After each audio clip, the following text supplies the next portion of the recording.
Let's talk about water. What's inside the water? 50% of Americans are being exposed from PFOS, but the municipality are not even remotely advanced enough to deal with the 60 to 80,000 chemicals that are being emitted and created by us in a lab and cranked into our environment every year. So they're not filtering that stuff out. So do you think you stink sometimes? So if you're constantly washing yourself, I would say pull back on always lathering your entire body. A lot of times you have to be your own agent. You can't really believe that we would put profit-centered position over the health and safety of children. The FDA knows about this. The CDC knows about this. The WHO knows about this. COVID kind of woke people up to this, like, well, some of this shit doesn't make sense, right? You have to take the CEO position back with yourself.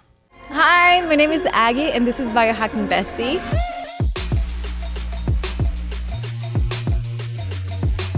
The one-stop shop for a modern queen, where you can find biohacking courses, self-growth courses, and where you can find the most incredible community of women so you can hit all of your biohacking goals and beyond. Welcome to another episode of BioHacking Bestie. Today, my guest is someone very special, and I have heard so many great things about you, not only through social media, but a lot of people that know you firsthand, and there's always the same reaction, which is, oh my God, he's just awesome. So amazing. Thank you. Welcome. Thank so you. Good to have you. Great to be here. So this is your latest book, Fatal Conveniences, and I want to just... Before we started filming, we dove into like breath work and kind of like dropping into our body and grounding ourselves. And it's becoming increasingly hard to feel grounded. We're surrounded by EMFs, surrounded by toxins, and we are either depressed or anxious. And if you don't mind sharing your story from the very beginning of how the story about your dad and how you kind of like got into your own journey of untoxifying yourself. Sorry, yeah. I'm making up words sometimes. Yeah. I don't know if it's in English, but that's good. Sometimes I've been around researchers. A great one that was an inspiration, not really directly answering your question, but he was an Iranian, Dr. Mohsen Hurmanish, and he changed my perspective and broadened my perspective on nutrition and health in so many different ways. And we would run into these places where he would literally have to make up a new word to embody what he was talking about, because no one had captured the definition of what he was talking about. So he would create a word and then describe to you and define the word. And then you would go into a completely other vortex of understanding. And then he would create that room that we would then go into, and then he would break it all apart.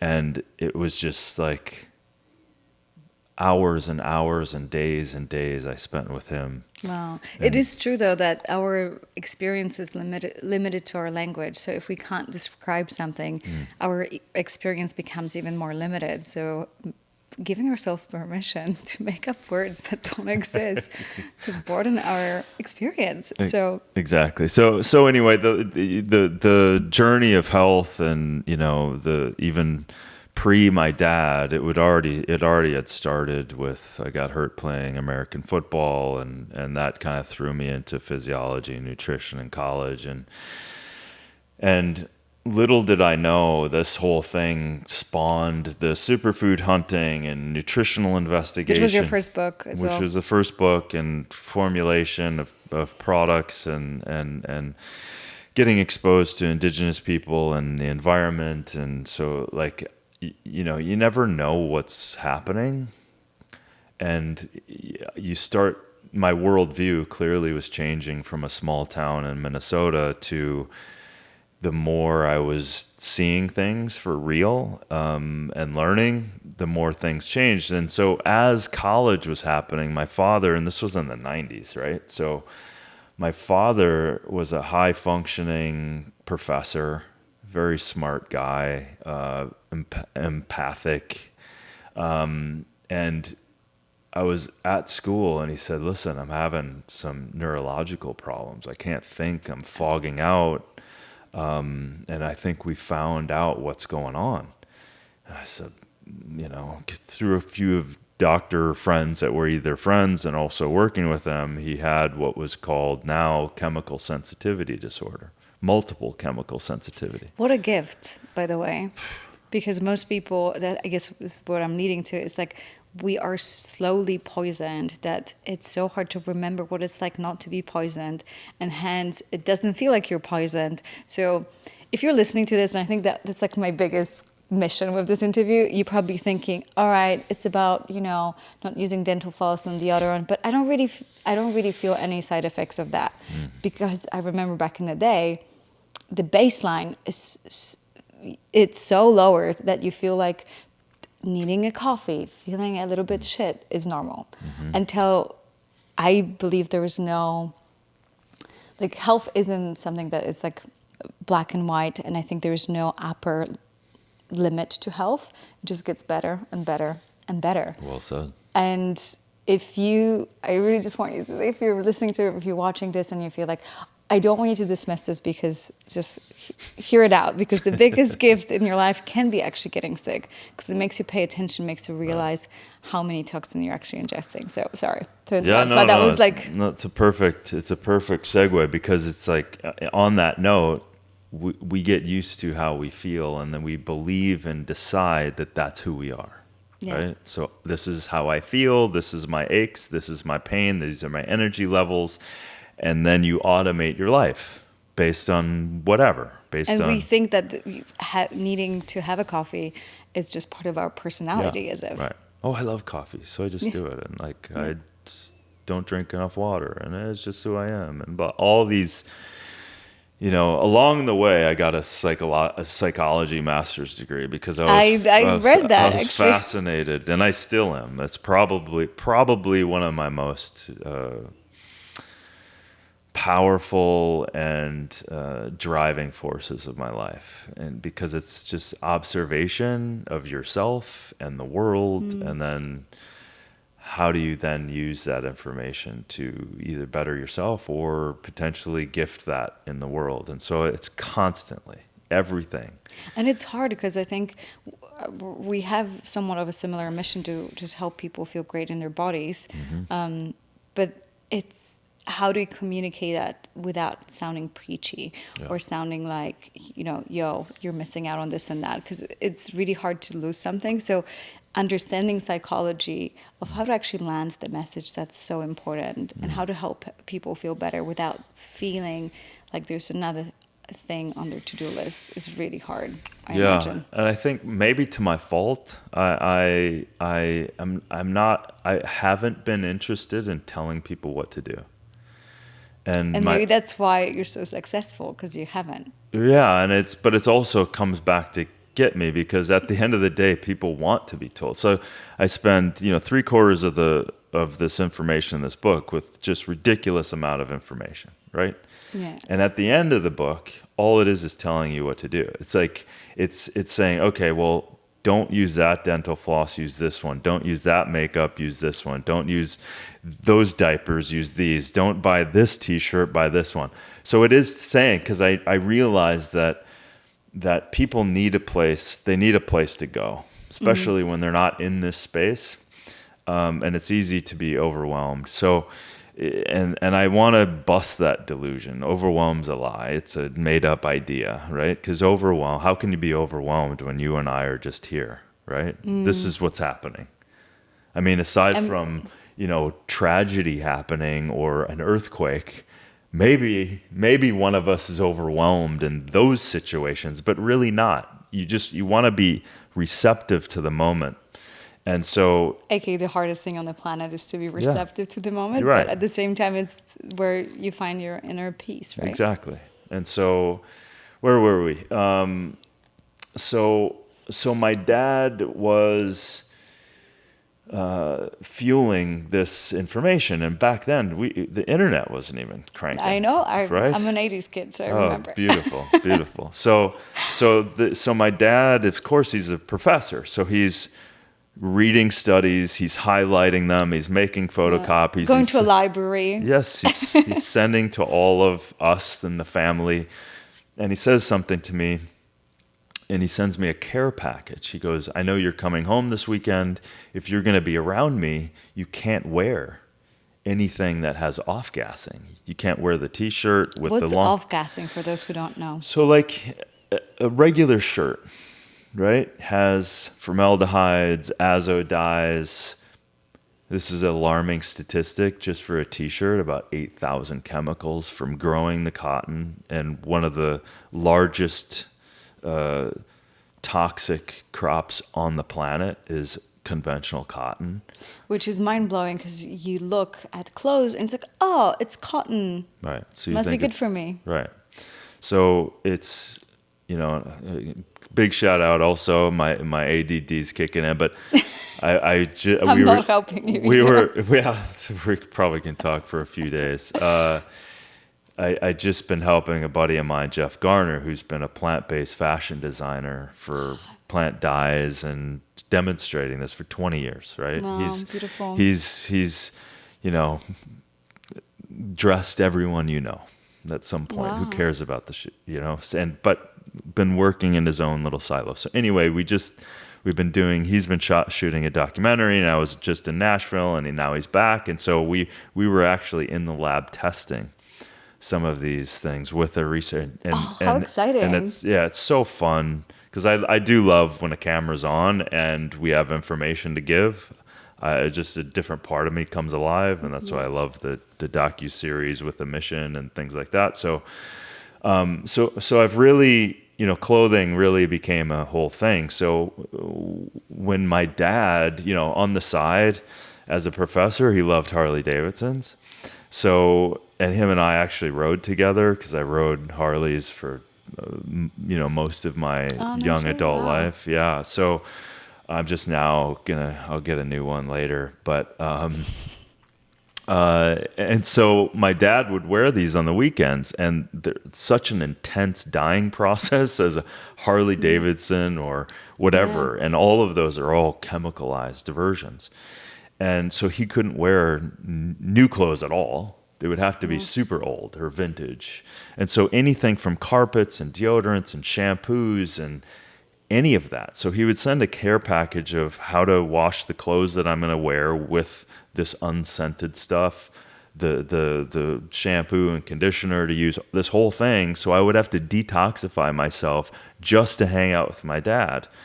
And so now he's educating me. I'm now applying it. I have no choice, or else I won't be able to see my dad. So now I'm starting to feel the difference. To our point before, you think you feel a certain way, but when you step away from seemingly small amounts of chemicals, relatively speaking, even that, I was like, oh wow, I'm now more aware of chemical fragrances. I feel the assault that they have on that I had gotten used to before. Yeah. And so that changed everything. So 30 years, that kind of the chemical world I was aware of.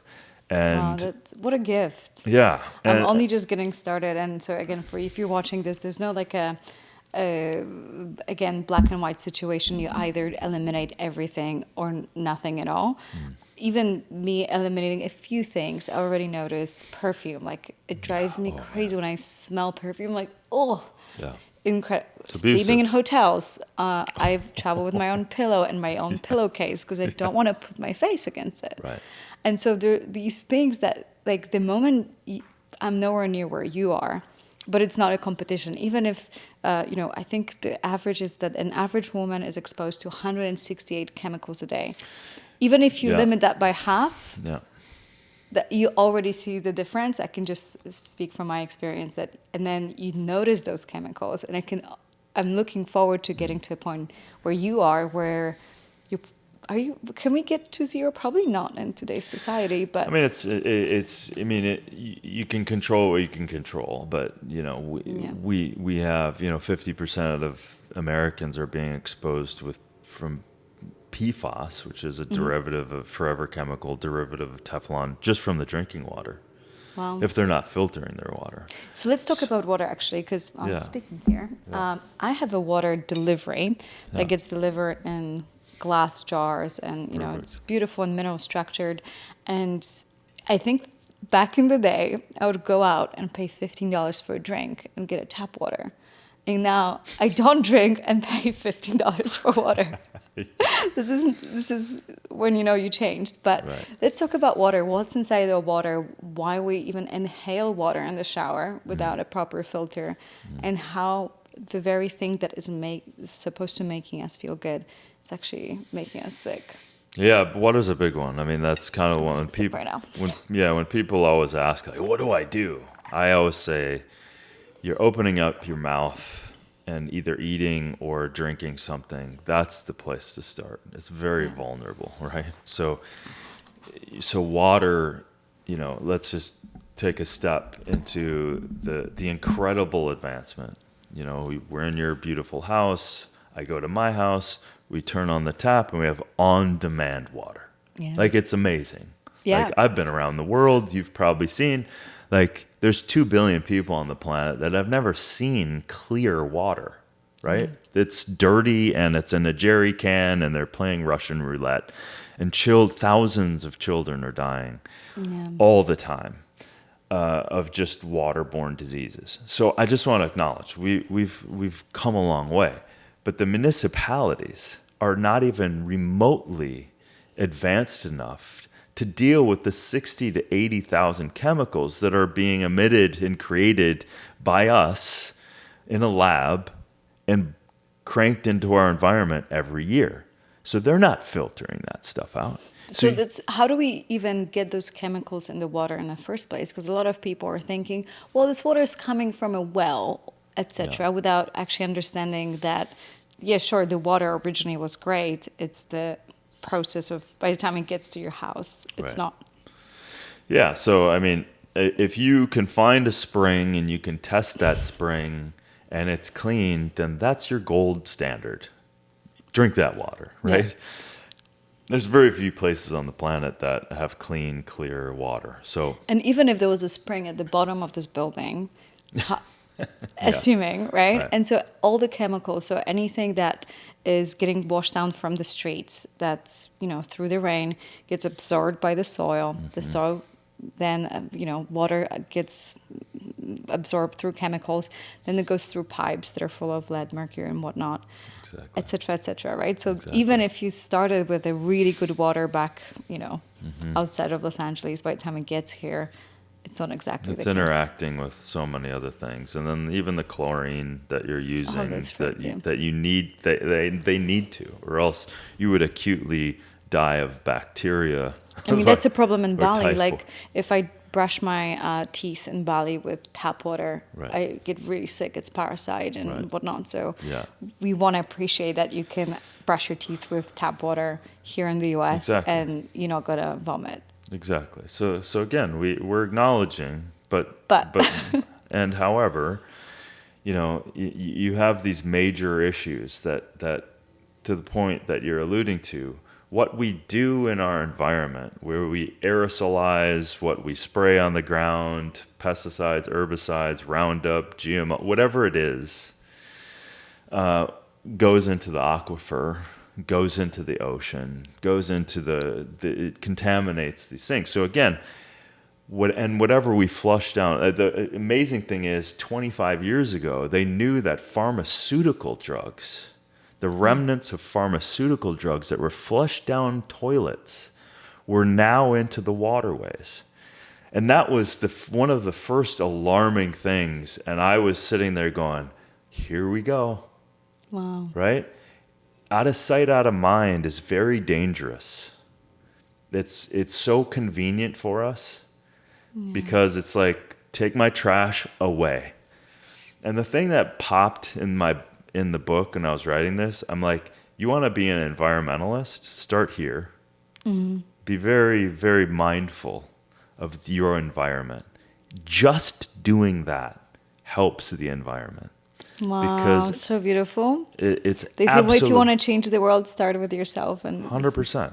Because you're putting less chemicals on you, And those chemicals that your beauty products or whatever they are, the things that you're buying, you're now not buying anymore. So now you've stopped this incredible chain of destructive patterns that you didn't create. But if we continue to use our hard-earned money to purchase them, then you keep the demand. The beautiful thing, just as a side, you see I see the shift. I am ridiculously optimistic about the shift in the world. I have really close friends that are consulting the biggest companies on the planet, and literally, and confirmed from there. I can't say their names because it's protected, but confirmed that these massive companies are moving into regenerative, cleaner processes for their food production, for like those kinds of things. I was on another call. I don't get anything for this, but I'm going to pump them again. This company, this German lady, created what I see as may not be completely perfect, but near perfect, a athletic wear, a yoga pant. They sent me some. I got on the phone. We went down the list. What is this? What is this? What is this? And it's the cleanest, plant-sourced, cleanly made, like athletic wear I've ever seen. Wow. And it's not easy. No, I mean, it's one of these things that, like, for me, you know, when I first moved to LA, I did everything what I thought meant healthy, right? Yeah. So I was living in my yoga pants, so step one, right? Right. And then I realized, I'm like, oh, dang, maybe drinking from plastic bottles and plastic containers. Thank God they're not like, now the smoothies are not in plastic cups, but 10 years ago, that's all you could get, right? Yeah. And drinking juices from vegetables that are not organic. Yeah. And drinking all of these chemicals and thinking like, why do I get sick? Huh? Right. Yeah. Yeah. And in Europe, you know, they're leagues ahead of the allowance of some of these things. So we have allowed way too much conflicts of interest of profits over this health and safety. And that's just the reality. This is a type of blue pill that's starting with your things like deodorant and like this is. So I have a couple of questions. Yeah. So just on the water, so I don't leave people hanging. Yeah. Right. So because people are like, oh, what do I do? But an easy thing for people to do, really cheaply, is get a reverse osmosis. If you can't afford a great water showing up in glass. I have one actually here for like cooking, right? So Yeah. So your reverse osmosis or distillation, couple $100, buy a glass bottle, you know, so that no plastic, and then make sure that you're not drinking that exclusively like that. You want to add some electrolytes, and the easiest, you don't have to buy any special electrolytes, even though there's some good ones. You can take Himalayan crystal salt, unrefined salt, Celtic sea salt, a pinch per glass. If you want to crank it up, there's I have an incredible company I love. I met the owners, called Mana Vitality. So you're getting deep sea minerals, you're getting Shilajit, you're getting all this stuff. And these guys, if I were to go out to do it like these guys, that's how I would have done it. They went to the Himalayas, they went to the deep sea, they sourced all this themselves, they supported the indigenous people there. So I like to support like the people just going for it, and it's not easy doing it like this. So anyway, that's an easy way to get rid of the thousands of chemicals. I just did a test on my tap maybe a few months ago, and there were things that I've never even heard of. Where did you get the test from? It was through the municipality. So their environmental working group, you could actually put in your ewg.org, you can put in your zip code, and it no shit, it's zeroed in on my municipality where I get my where I get my water. Wow. And I was like, oh my God, Like, I've studied some of this stuff and I have no idea what these chemicals and what these interactions are. And I we're don't think just, anyone understands No. what's a long-term impact of us having all of these chemicals. We can say that we do, but we're like the living experiment. well, therein lies the big takeaways are that we're living in an opposite world in a sense. It's like upside down.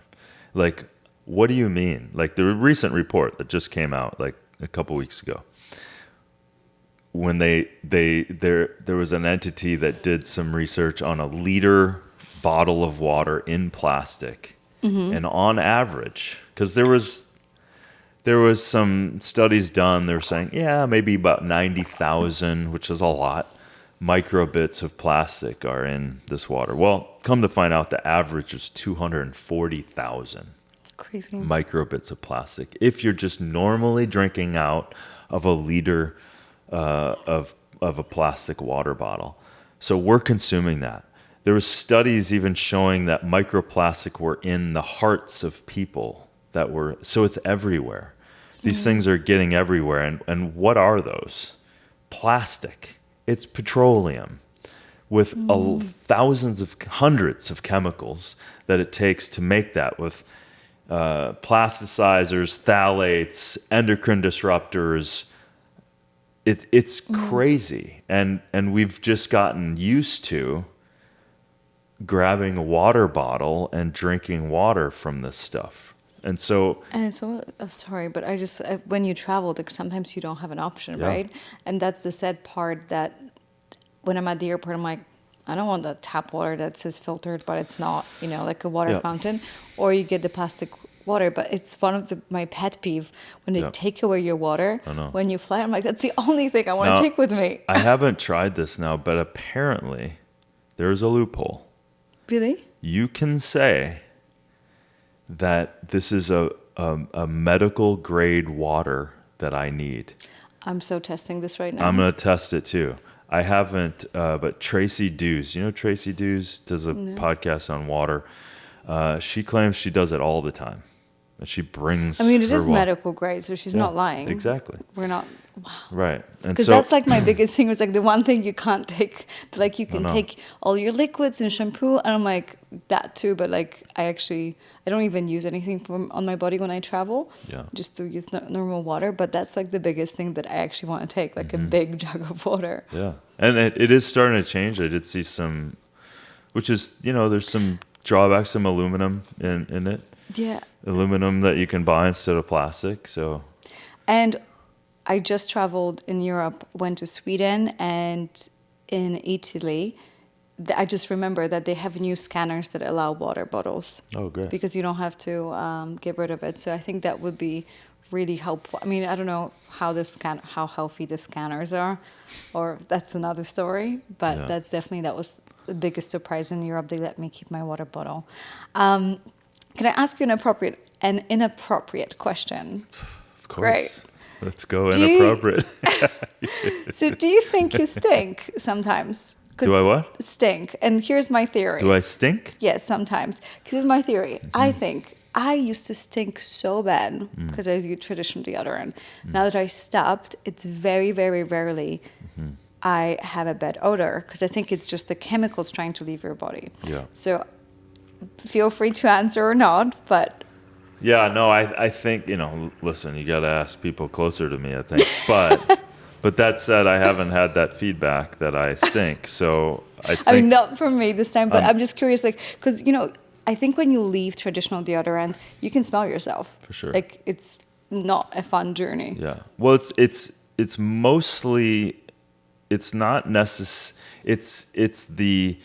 It's the liquid, because there's a small amount of urea. There's a small amount of detoxification that's going on, but it's interacting with your microbiome on your skin. Oh. That's what creates the smell. Oh, interesting. So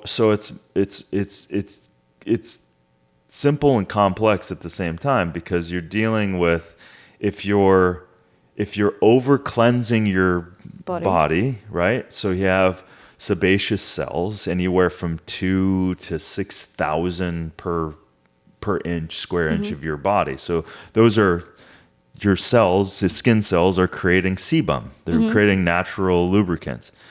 So if you're constantly over washing yourself, take a shower, fine.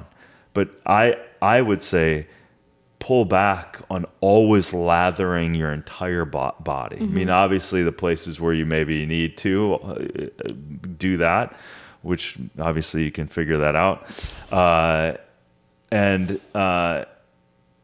So when you're over and on top of it, everyone's doing all this antibacterial soap and all of that stuff. So now so think about it.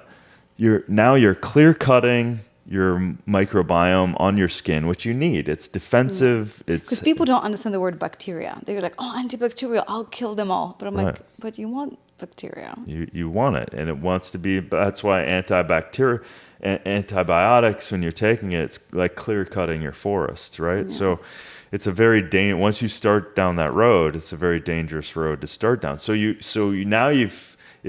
And then you're putting on lotions and perfumes and fragrances and other endocrine disruptors. So it's changing your microbiome, right? Yeah. So you've already chemicalized that. And so then when you're sweating and then you're maybe toxifying, you're trying to sweat out these things. So the interactions, you're going to smell like crazy, right? So that's the biggest thing. People are like, I could never stop using deodorant. I'm like, actually, if you remove everything, wait 2 weeks, I don't use deodorant at all. I also don't use a soap really, because I just use water, like good quality water. And it's amazing. I only stink after a long flight. I think from all the radiation from plain food. And body's stressed.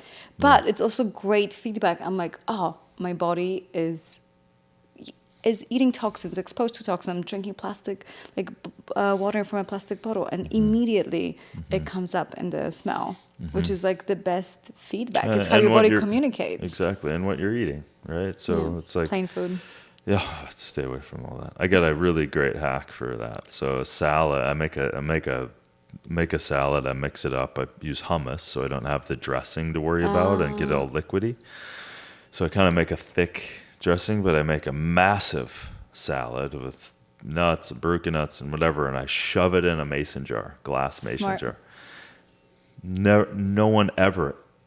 Almost always the stewardess comes by and says, "Oh my God, that looks amazing," because I ask for a plate, and I bring my own utensils. So smart. And then I don't have to deal with it. And if I'm on a leg that I don't have that, I just fast, I just don't want to touch that stuff.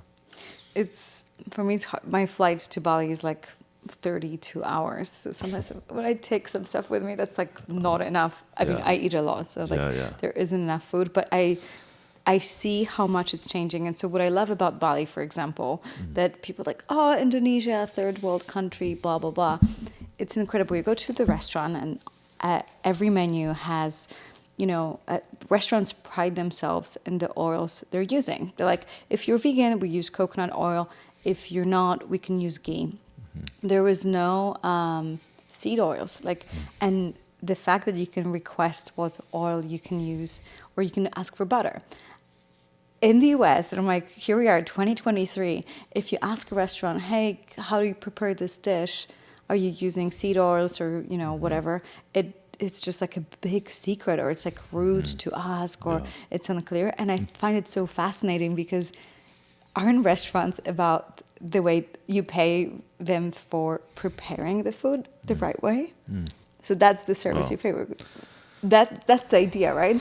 That it's not a grocery store. You don't pay for ingredients. You pay for preparing it the right way. Right. And it's the very number one reason for people to get also exposed to all of these crazy things that they just put in there because it's cheaper, like MSG and whatnot. One of the easiest things to do to control your weight, I find, that is just start cooking yourself. Yeah, at home. It's so easy.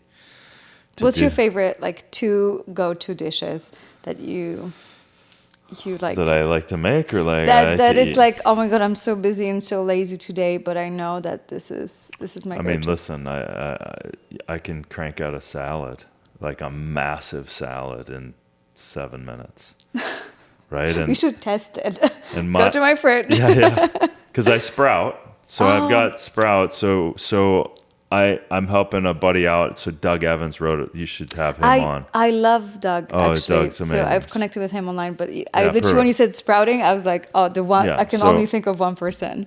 He's the king. So we've got now the sprout company that's about ready to launch with these easy. Yeah. So we've got these amazing Like sprouters, right? sprouters that are off now. He doesn't have to. I'm mess your with- first client. Oh man, and he's got an automatic one that sprouts like liters of it. You don't even have to touch it. It's crazy good. So let's explain why sprouting, first of all, follow Doug, we love you. And why is sprouting so powerful? And it's the easiest way to grow your own plant. Just so you can so we have certified seeds, right? No pesticides, no herbicides. In terms of our broccoli, we have the highest rated glucoraphanins, which then when you chew them and the enzymatic happens, people don't really realize, then the sulforaphane releases, and so now you have tons of data on the super anti-aging as well. yeah, It's a big anti-cancer, antioxidants, like incredible. So you're talking about sprouting as some of the most powerful living foods that you can eat, right? So enzymes, vitamins, minerals, and it literally takes 5 to 7 days, and you have this thing full of sprouts. So you're moving It's that. also like a passive thing. It's not like you have to spend 7 days looking at it or taking care Yeah, of it. you Set it up. essentially water it twice a day, Yeah. right? So you soak them, Yeah. invert invert it. We got these nice little trays. I think it's the sproutingcompany.com, but something like that. But and then you just water it once in the morning, once at night. You invert it, and you've got one of the most nutrient dense foods in the world on your countertop, and not just as a garnish. Make it your main salad, right? With tahini, Yes, right? And yeah. lemon. That's what the salad was actually when I went on the airplane. It was a full thing of sprouts and nuts and hummus and tahini, and I had the best meal ever. I'm literally going to have it for lunch, actually. Yeah, it's crazy. So that to me, the rainbow of salads, and for me, as a superfood guy, I make the best dressings ever, right? Oh, so this is like I love dressings, but mine are limited to tahini with lemon, olive oil with balsamic, and that's it. So I'm not very good. I might need some. Well, play with some miso. Miso is a fantastic thing because you get the beneficial compounds of the miso and good for the gut. And I tell you what, one of the superpowers is I get raw spirulina. Beautiful. So you can get that in Bali. There are like farms of that. Oh, fantastic. You should come visit. I love Bali. Yeah, it's been way too long. Yeah, but you can go to their farms. You say that twice, I'll be there. I'll be knocking on the door. Please come to Bali. Okay, sounds good. No, I have a home there, and it's literally there are farms of fresh spirulina that you just eat with a spoon. Oh, see, perfect. So now that's your base. So I get frozen delivered, Which is amazing as well. Right. So it's a lot more nutrient dense than just the powder. Yeah. And I need to get some more Sasha Inchi oil. And Sasha Inchi oil was from the Amazon. I looked at it a long time ago. I used Sasha Inchi protein, extruded and put it into the product I made for Beachbody. And so early days of that. But the oil is a perfect balance of omega-3, 6, and 9 for the human body. So a little Sasha Inchi oil, a little tahini, little hummus, a little raw spirulina, little miso, mind blower. So now all of a sudden, it's not this. People I was like, dressing is usually the downfall of a salad for people. Yeah. And it only amplifies. And it's also the very thing, when I first got into my health journey, where I was trying to lose weight. That's not the same. Sorry, correction. you go to Starbucks and I should have a salad, right? Because it's healthier, and it's full of the seed oils and processed sugars and whatnot, and we don't realize that's the very thing that's making you unwell, ironically. And so having just like real vegetables, your own dressing. I'm obsessed with good olive oil. When I go to Europe, I can drink it. I was like, I have to stop myself. I'm like, I would just actually drink it. Yeah. It's that good. I don't know of a good one. I have a friend who I know of a good one. Do you? Brian Johnson. Oh, there you go.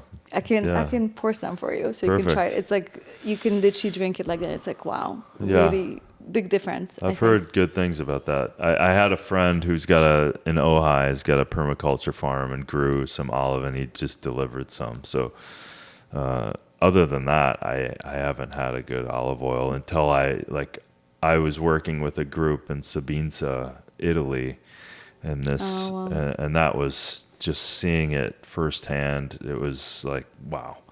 And seeing the stuff that shows up is just, it's a travesty. Oh, I just love listening to you, because you have like a clear passion for good food, and it's contagious, and it makes me want to just go and cook, because sometimes we feel like we get so busy that, it's this funny idea that cooking for myself only is a little boring. Right? Because you feel like it's just for one person, even though it's the most important person in your life, but you still feel like it's not important. So it took me a lot of self-love to actually prioritize the fact that I can cook for myself and treat it as exciting as if I was hosting you. Totally. Right? Yeah. So it's like, if you were to say, hey, Aggie, I'm going to stay back for lunch after this, I would be like, okay, I need to go to farmer's market, and I need to get this and to get that. But meanwhile, you're going to leave and it's just me for lunch, and I'm going to be like, oh, it doesn't matter, I'll just put something together. Isn't that funny? That I'm still trying to heal that it is the most important person on the planet that you're cooking for. And I think you really nailed that down. Just listening to you.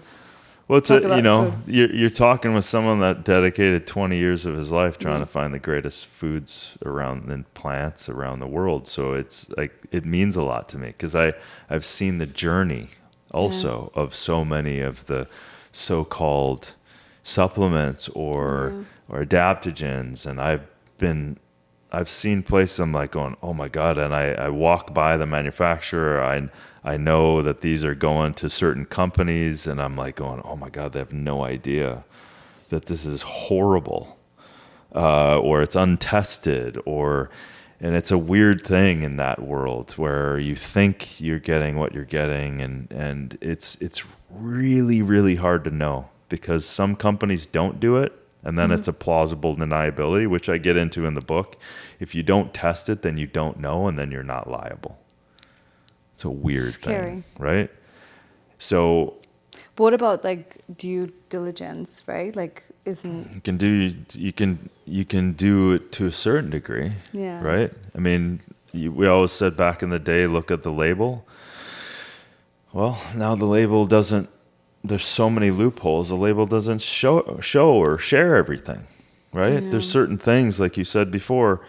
What were we talking about? The medical device? So tampons, which I didn't realize. Because they're a medical device, they don't have to disclose the triclosans or the phthalates or the bleaches and the women can die from that toxic shock. Right? And you're putting this foreign, almost 100% plastic chemicalized thing inside of you for hours and days in an area that is so transdermal. It can obviously very thin skin, same with the lips of putting on lipstick or whatever. It's like it's going in your body, and that amount for that long of time is very dangerous. And it's like, I mean, we can see why it's so common. Infertility is just becoming more and more common, and there has to be a connection, right? So we're not getting enough nutrients from the food we're eating. We're getting poisoned. We're constantly using tampons from I used tampons since I was 12 years old. So by the time I woke up, it's been 20 years, you know? yeah, there's more and more, again, there's more and more solutions for this stuff. We just need to break these, oh, I've always just used this kind, or I've always just done it this way, and I haven't noticed. And again, you fall into the apathy of, so part of kind of... I mean, it's heartbreaking because I think there is this idea that like, I can't think, all I can think about is like dark waters when, Mark Ruffalo says like, no one's looking out for you. But I think we still hold on to this idea like, why would someone do that to me? Why would Tampax do it to me? Right. Don't they care? They say like my bestie. Wouldn't they want to like warn me if it was about to be that bad for me? This is the hardest thing to like make peace with. Yeah. That the world isn't exactly looking out for you, not in the US, and a lot of times you have to be your own agent. You have to be. You have to take the CEO position back with yourself. And I'm really sorry to say that there is not an agency that's looking out for you. I am bummed about that. Like, I've been staring at this stuff for 30 years and 2.5 years of research for this book and 20 researchers and reading articles and going, the FDA knows about this. The CDC knows about this. The WHO knows about this. The NIH knows about this. The FCC knows about the EMFs. Like, the telecommunication, like, what the hell's going on? So every time I want to conclude the very obvious, I just end up asking a question. Does this seem right to you? So it's littered.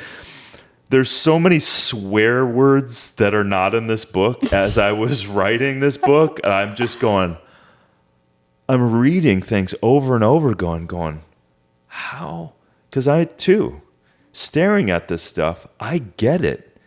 You can't really believe that we would put profit-centered position over the health and safety of children, of our family, of our pets, of life. If you look at all of this stuff, endocrine disruptors are everywhere and everything.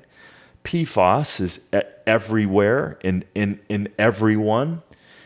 And so many other chemicals that are leading to what you said: lower testosterone in men, higher xenoestrogens in women, infertility, endometriosis, lack of sperm to even be able to function. We're sprinting. The fabric of us moving forward as humans is being just completely annihilated. And I'm not trying to sound dramatic. That's just what's happening. And so it's like, it's death by 1,000 million cuts. So yeah, man, it seems and sometimes feels overwhelming. But my whole thing is like, this is my life. This is it. This is what is as much as I know. I probably, let my body go and I have a great time in another dimension, and I pretty strongly believe we're not done. But we're done with this body. Yeah. So I'm stoked to be here, but I don't want to be a victim to other people's choices that have no interest in me being healthy and happy. I want to go back to nature, but be smart. We have a lot of billions of us, so we still have to function in cities and use things and move in the direction of doing healthier things, right? And out these people, governments and everything else that claim to be doing stuff that aren't doing stuff. And ultimately, the optimism comes by way of, we've got the numbers. The billions of people here, the more we educate and we have these conversations, and then people hearing that, don't go into the delusion of overwhelm. Just go, I never thought about my dental floss being slippery, and that slipperiness is a chemical that's not good for me. I never thought of my mouthwash annihilating my ecosystem of my mouth and being very detrimental to my mouth. I never thought that clothing was plastic and petroleum and on my body and underwear on my body and leggings. I'm trying to biohack myself. I'm trying to optimize. I'm trying to sleep better. I'm trying to optimize my hormones by spending so much time and all of these other things and using methylene blue and for all, like, you're trying to do all this stuff. If we don't go and look at the elephant in the room and get rid of this chemical romance that we have, you didn't do it. We didn't do it. It's here. It's industrialized. They're out of control, right? We need to manage that. We need to be the CEO. We need to minimize that for ourselves, for our family, for our kids, for the unborn kids, and again, we do that. We help the environment, right? It's not, there's no distance, right? If you are not buying those, skinny jeans that are just elastane and petroleum and horrible dyes, every wash, about 50,000 microbits of plastic go into the water and then go down the drain, and eventually you're drinking that shit in your tap water again, which we kind of talked about. Yeah. So the more you don't continue to buy, including the washing powder and washing, including all of that, yeah, the more you don't do that, there's less bees, bacteria, soil, healthy soil fungus, fish, amphibians, frogs that are being infected and affected by the microbits of plastic. So I don't want to minimize how powerful that is. And we so flippantly want to say, I don't matter, and therefore my choices don't really matter. No, they do. And they matter a lot. And you keep making those choices, and you keep bettering. Okay, I'm going to buy maybe a healthier t-shirt. I'm not going to buy 5 this year. I'll buy 2. They may be a little more expensive. That's okay. I'm going to buy healthier tampons. I'm going to buy organic cotton diapers for my children, and I'll just wash them. Mm-hmm. And it's just habits, man. And again, like, I like that you're saying it's going one by one. And I guess my next question to you is, what has been the easiest and which one was the hardest thing to eliminate? Just so people can see. I'm sure there was like something that was a little harder. So people's like, oh, even Darin had something it was hard to give up. It was hard for me to find clothes. Okay, perfect. It really was. I'm so glad. But that was the first thing I complimented you on when I started. I was like, nice fit. Yeah, thank you. And this is from industry. It's like a nice jacket that you guys didn't see. Yeah. That comes with it. Yeah, thank you. So it's industry of all nations. I didn't know the level. So my good buddy, we're doing this documentary on toxic clothes, and Jeff so second season of Down to Earth. I'm like, because now I'm all into this stuff. I'm reading. Mm-hmm. Jeff was one of the first people to kind of take me lightly by the shoulder and go, dude, that's toxic. That's toxic. At least change your underwear, man. Yeah. And I was like, okay. He's like, I'll make you some. So Jeff started making me all the clothes because he can. Yeah. Right.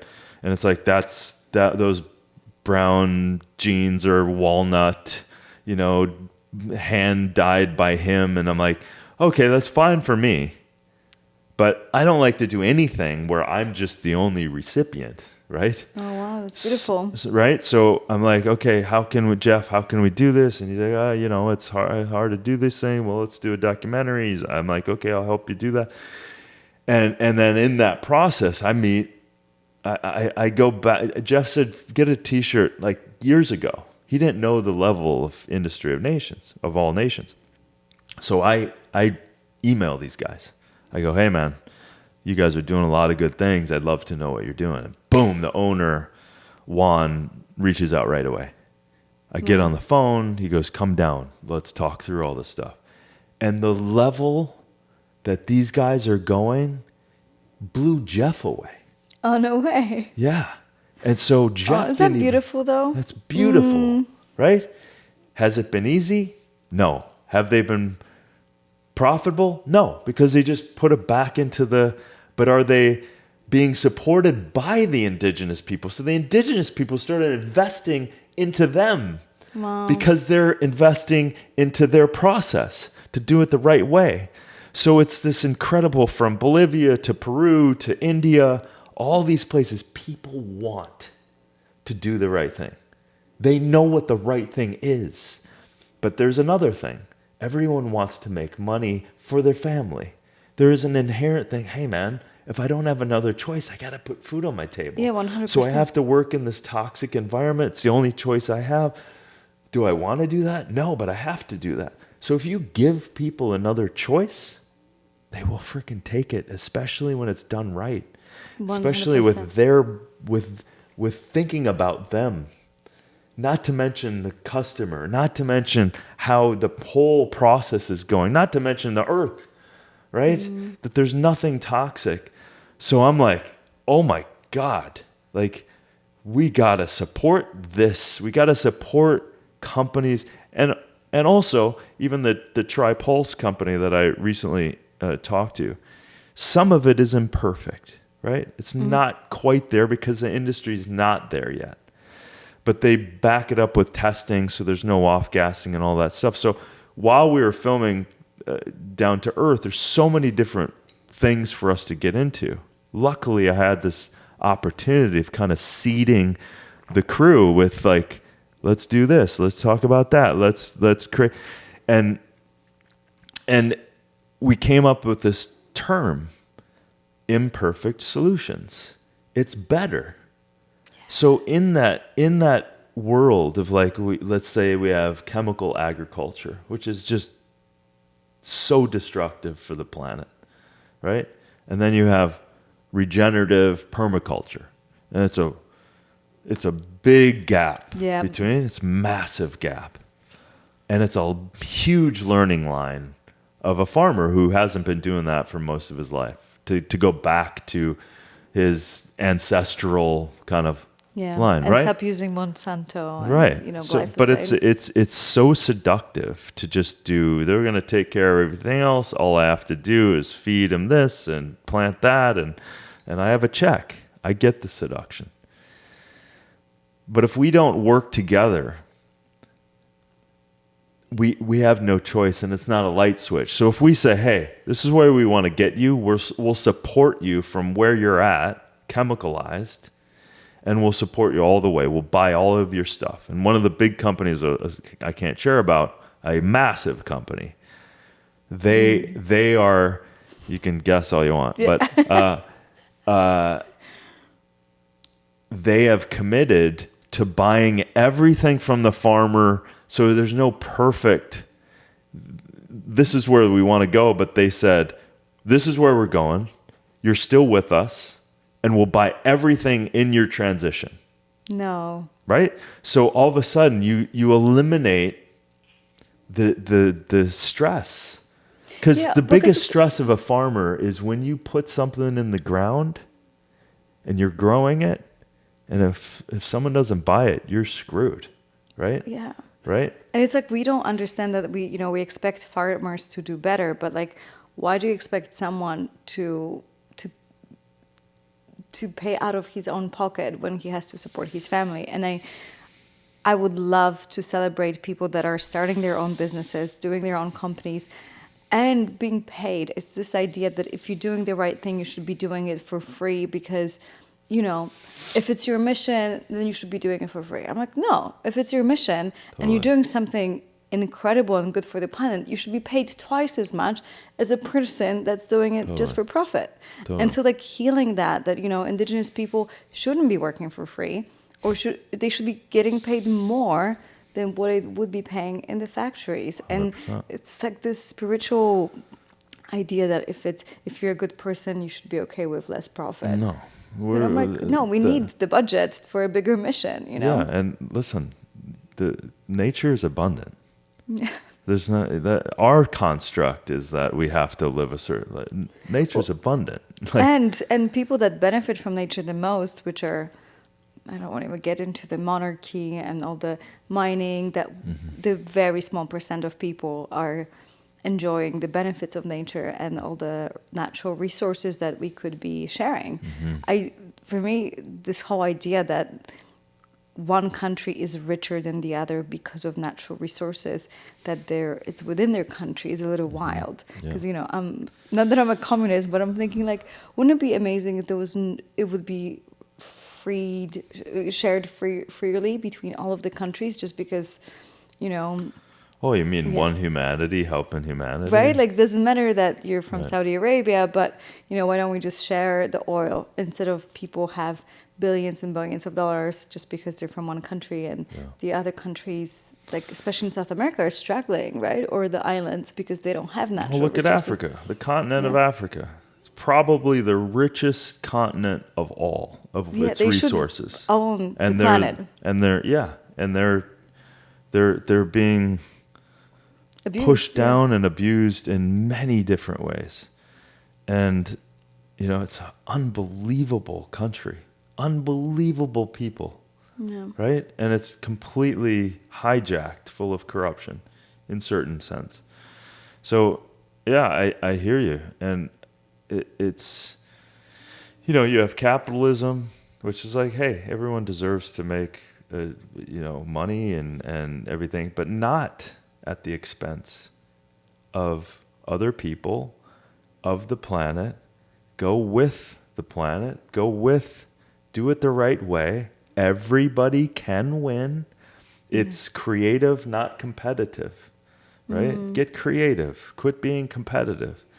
And those models don't work. Like, if I go back to industry of all nations, like, is every article a little more expensive? Yes. So I say, okay, if you can't afford it, then the people that can, buy the shit out of it. Almost like, let's help it, because it is more expensive. Because we're paying the people better. It's a long journey. We're not using all these cheap dyes. We haven't used these cheap chemicalized cotton fields and everything else. So we are. But if almost from the Tesla model, we're going to start out with the highest level of car, and we're going to have all the people that can afford to buy it then, and then that's going to drive the middle market, and so on and so forth. So that's why I say, if some people are going to make the argument that they can't afford it, fine.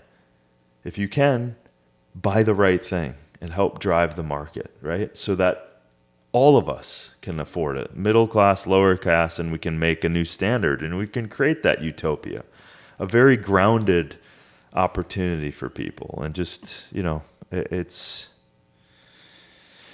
wild, man.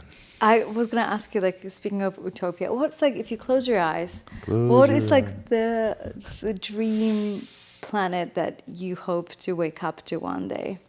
Hopefully very soon. If you can walk me through your perfect day or perfect experience, if it was up to me, this interview would be, in the jungle or in a forest, that we just sit on the ground cross-legged, and we're drinking spring water that we just grabbed from, And cracking open a cacao pod. And mean, for myself or for humanity? Both. Oof. Well, you call it a dream. People can call it an illusion or delusion. But also, maybe realistically, I think there's a population of people that are just going to continue to drive themselves into oblivion, right? I think you're not going to change their mind. I'm not interested in changing their mind. I don't want to spend so much energy on, because they don't want to.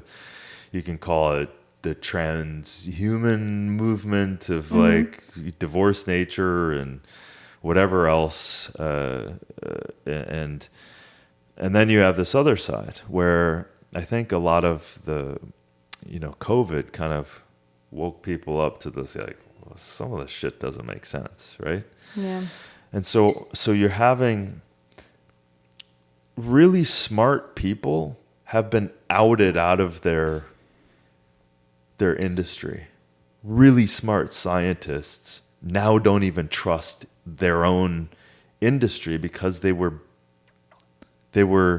scorned and blacklisted or whatever. So smart people have started to wake up. And I think there's a population of people that will and are creating utopia. What is utopia to me? I think utopia represents certainly freedom, certainly sovereignty, and truly getting people clean water, food, power, clean power. And I could go on a rabbit hole of crazy, cool technologies that... That's the next book, right? Oh my God. Oh my God. Well, we're going to film some of that shit too, yeah? hopefully soon. Yeah. But what's happening is, so water, power, food, shelter, waste annihilation. So there's some clean ways of getting rid of the shit that we have put on this planet. What are those? Well, we've now know technologies where we can drive plastic into oblivion. Really? We can drive it all the way down to carbon, clean carbon that you could put biochar on the ground, right? So there's technology that can do that. I had no idea, actually. Yeah, and using other material science in a good way, using nature, basalt. Basalt is one of the most ready minerals on the planet, rock essentially, and you can make all kinds of, you can make everything from it. You can make a t-shirt from it, right? No you could way. I'm going to make one of my houses out of it, using magnesium oxide instead of drywall, like, so shelter that's healthy and vibrant and giving you, because that's kind of like our second skin, our environment. Wow. You know, so I kind of want to be invited. yeah. Well, it's on, and part of, I've got 2 new docuseries that I'm working in parallel right now, and if they both pop, then I'll deal with that problem of trying to figure out how to film both. But it's really the bedrock of both is to continue what we were doing on Down to Earth in a certain sense of highlighting great people doing great things, and then actually do those great things and actually create this opportunity and show people. Because most people, I feel so fortunate to be able to talk to people that are doing things that if you weren't grounded with them or know them, you wouldn't believe it.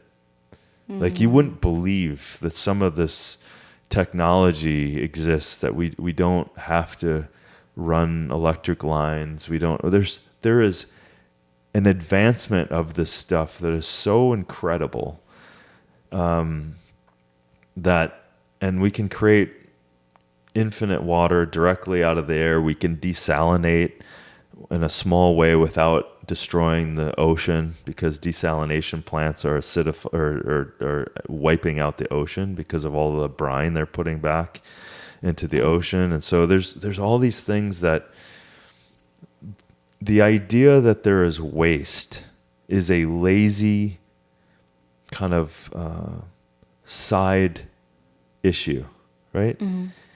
There is no waste. It's just the laziness of it. So plastic is a good example. Convenient, plastic water bottle. Not so convenient for your body, right? Which we're finding.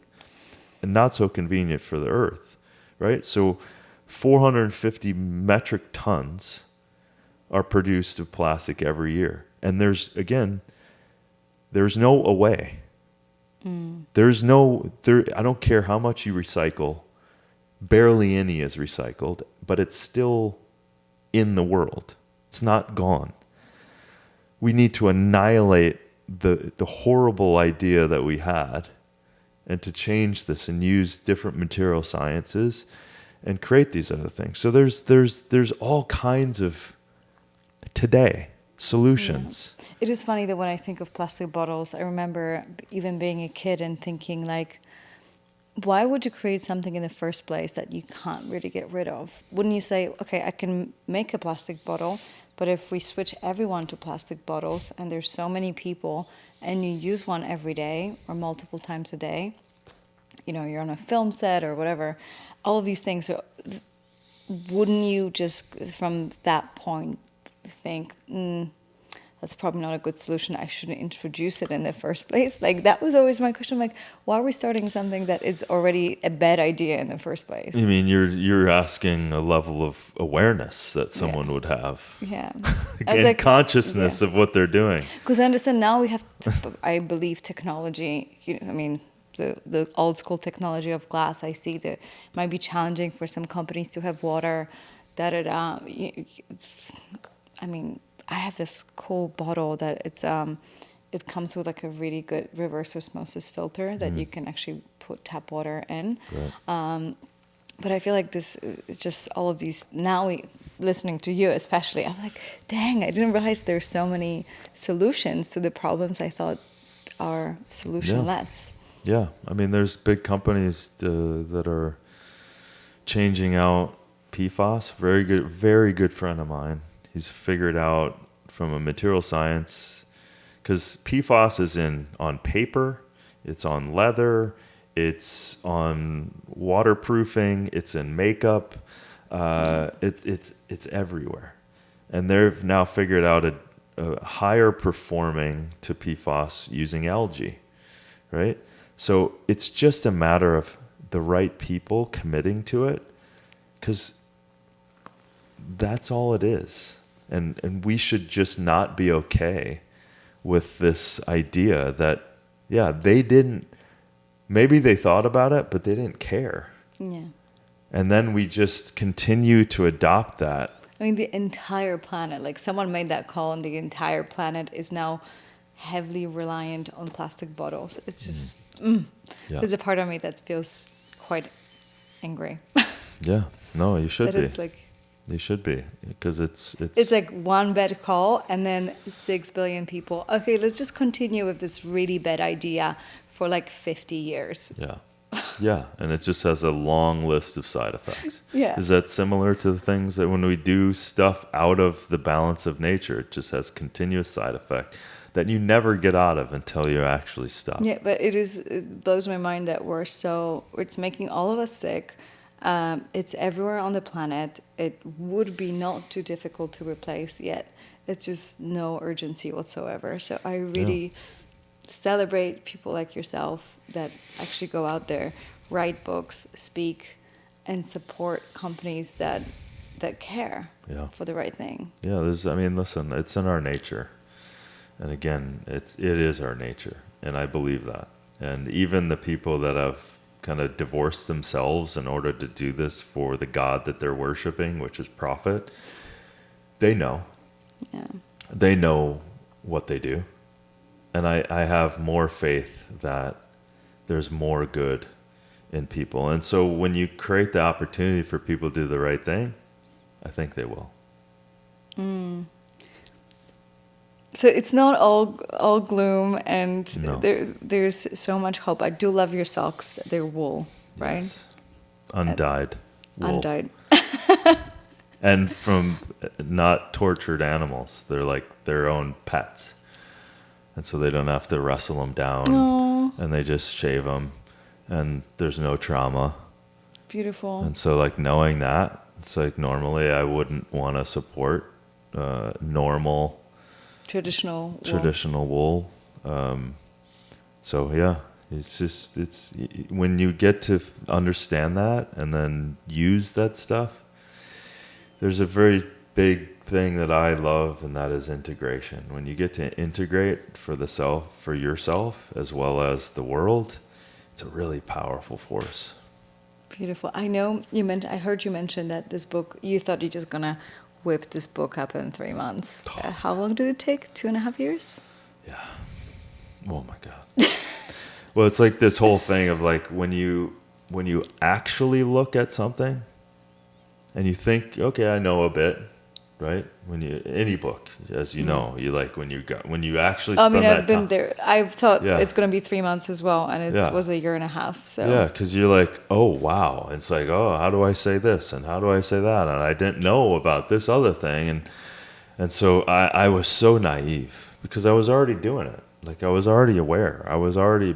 But I didn't dedicate so much time to all of the nuances of all of the subject. Every chapter could be a whole book. And it was really hard because you have to I had to consume so much information in order to then make a concise chapter. And which is the hardest, by the way, because I wrote like 600 pages for my book, and then I was like, now you have to trim it down to 200 so people actually read. I'm like, no, but how do I do that? It's like with a TED Talk, the shorter, the more difficult, right? It's like what actually matters. So. Yeah, and then ultimately people go, okay, now what do I do? Yeah. Help me. And so, I'm actually working on an AI thing to then we control the AI and just give it the information from me, and so that I can answer questions. I have that for my book actually, so I can share some notes with you, because that was like my biggest thing. Is like people need the support, and there's no way I can respond to everybody, but there's certain things that we plug the book and all the research that we base the book upon. Yep. So when people have a question, they can dive deeper.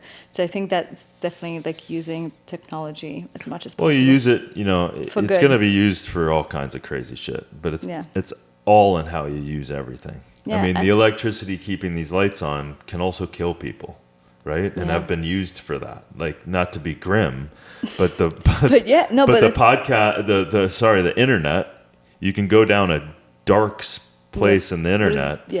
But dark web is like 4 times bigger than the actual internet. I don't even want to know. I don't even that is like the weirdest kind of thing, but it's how you use it. And if it's in service to people, then. And I think that that's my biggest always like thing, is like people that have good intentions and good mission. Like, we cannot just live in a cave and kind of feel like we're good. Like, no, we're here to spread the message, to use the technology that we have and use everything we can, because it's already an unfair battle. Totally. With everything that's out there. So we swing for the fences and we keep going. Yeah. Darin, where can people find you? On Instagram, obviously, but if after reading the book, where do you what's the next step? Well, we're putting a podcast. Show, podcast, the Darin Olien Show. We've got to get you on, pump up your book for sure.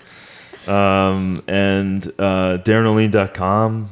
Make sure people subscribe, because I am now finally getting the hint that I give very clear places for people to go for solutions. So we're doing a lot of that stuff. Beautiful. Yeah. So I embrace that, and people if they want to know what to do, I'll tell them, and then they can go from there. Yeah. So it's really beautiful, because I was a little intimidated speaking to you, because I followed you on social, and you're such a big person that I think I just realized that I didn't introduce you at the beginning of I didn't mention your name. As I'm just saying this. Right and apologies. This is what happens when you're a little intimidated and stressed. But turns out you don't bite, and you're a lovely human being that my dog adores. So you've been approved. Thank you for everything that you do. Thank you for just like looking out for people and for yourself and spreading the message. It means a lot. There are people like that. So I'm super honored that you were able to come and talk about the book. Make sure you get the book. Convenience, such a scary word, and Fatal Conveniences is such a great title. I saw it and I was like, wow. Kind of hits you. Yeah. It really does. Well, I appreciate it, and it really comes off as you care, and I enjoyed this conversation, so thank you. Thank you. And we need to get on Jacob and figure out the floss in the bathroom that you noticed when you went to the bathroom. It was like, Aggie, sorry, but... Yeah. No. And I was like, that's the bioslacker in the house, but we're working on it. Yeah.